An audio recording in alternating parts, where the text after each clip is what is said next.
Assalamualaikum. Okey, hari ni diorang dah buka semua.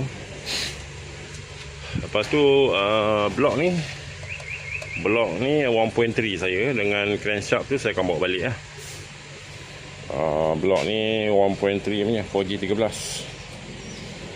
Barang-barang dia semua dalam ni. Fuel regulator. Lepas tu kita ada injector 240 ni.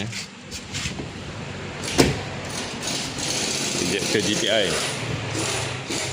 So blok kita bawah tu yang berkilat tu.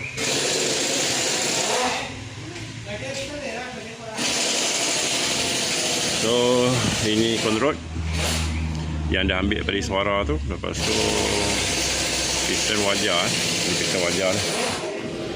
So tinggal nak pemasangannya. Pemasangan ni siap lah. Ini saya punya head.